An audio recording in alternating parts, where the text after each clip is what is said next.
Would you please join me in an attitude of prayer? O holy, loving, and God, may the words of my mouth and the meditations of each and every one of our hearts be found acceptable and pleasing in your sight. O Lord, our rock and our Redeemer.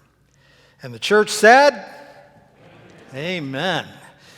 I'm Pastor Bob Miller, and let me add my welcome to all of you who are worshiping with us on this wonderful evening, all of you in this sacred space, all of you who are occupying the sacred spaces on the other end of your internet connection. It is great to be worshiping with you all. And let me, in addition to my welcome, let me express my heartfelt wishes for each and every one of you that you may have a very fulfilling Christmas season. In church speak, we have this thing called the Christian liturgical calendar. And today, according to that calendar, marks the end of the season of Advent and the beginning of the season of Christmas. Advent is that time when we are in preparation and anticipation for our re-embrace of our God incarnate, our celebration of the birth of Jesus the Christ. But the parallels between that preparation and our more secular activities do not escape us. With all of our acquiring of gifts, the cleaning of the house, our preparation and anticipation of embracing family and friends, and our anticipated celebration with our loved ones. As well, we also tend to be a bit more generous, don't we? As we recognize and remember those who their Christmas is somewhat less than the storybook Norman Rockwell joyful look, for whatever the reason and all the reasons that might be. And such generosity and compassion is a good and right thing. We genuinely desire that everyone may catch some glimmer of peace, hope, joy, the gifts of Christmas.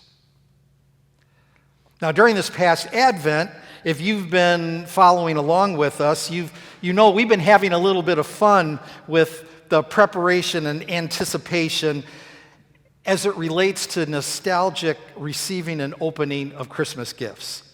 We opened or revealed a new gift every week during Advent.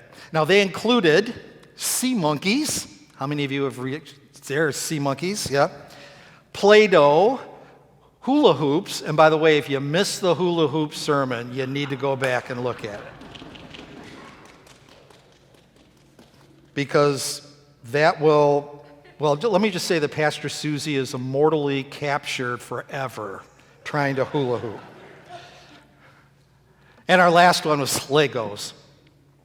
But our image was not so much about the toy themselves, but rather that in their revelation, in the discovery of the gift within that wrapping paper, we came to experience some of the deeper, and I submit more important, gifts in life.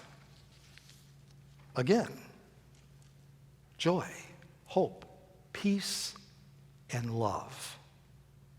And that Advent parallel, well, it continues right into the Christmas season. You know, Christmas season's not one day. It's 2 weeks at least, which by definition begins with the birth of Christ. The birth of Emmanuel, God with us, with God incarnate, God in human form, or as we often say, God in the flesh. And as such, with that birth, we have the ultimate revealing of the very essence of God to us and to the world.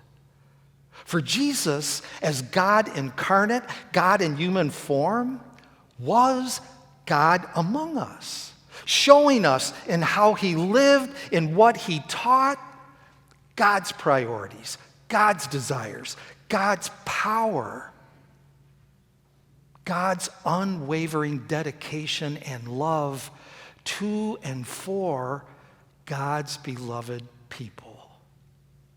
And such revelation is no trivial happening or event. I mean, stop and think. God chose to redeem us from our brokenness by becoming one of us, living with us, living like us, feeling like us, experiencing the ups and downs of life like us, understanding exactly firsthand what it is like for us. My friends, is there a more profound or powerful expression of love than that? Just think about it from your own personal human experience. What does it communicate to you when somebody genuinely desires to understand you, to truly understand what you're going through, to go to great lengths to share, or to be a part of your life through thick and thin, good or bad, easy or difficult? Such revelation is nothing less than the ultimate expression of love. So, how do we respond to such an expression? Again, just think about it from your own personal human experience. What is our response to it being revealed to us that somebody deeply loves us? Well, I submit that our most natural response is to love them right back and to somehow demonstrate that love in everything we do, everything we say. And oh, by the way, when we demonstrate our love in our actions, our words, our thoughts, we come to ultimately feel that love in our being. In other words, that love becomes the motivation behind our actions, our words, our thoughts. That love drives us to make real and substantive love the center of everything we do and everything we are about. So, what does that love look like? What are the actions, the words, maybe even the thoughts of such inspired love? Well, as you might imagine, I have a list. For one, love never acts out of anger. Acting out of anger is never love. Feeling anger can certainly involve love, but that's because someone or something we love is at risk of being harmed. But the motivation behind our actions is love. It is what is best for those involved. It is never out of retribution or revenge or the human desire to lash out. And love as a motivator also means making the effort, taking the time to really understand, which does not mean necessarily agreeing, but what it does mean is really trying to understand what's going on, what thoughts or feelings may be at work, really trying to understand the otherwise hidden realities, not assuming based on our own personal experiences, really finding out. And making love the real motivation behind everything you do means intentionally eliminating harm in all you do and say. Because while love can sometimes lead to hard decisions and choices, it is never motivated by the desire to harm someone or something. Really, it boils down to us questioning our real personal motives and striving to be able to answer yes to whether those motives are consistent with God's love.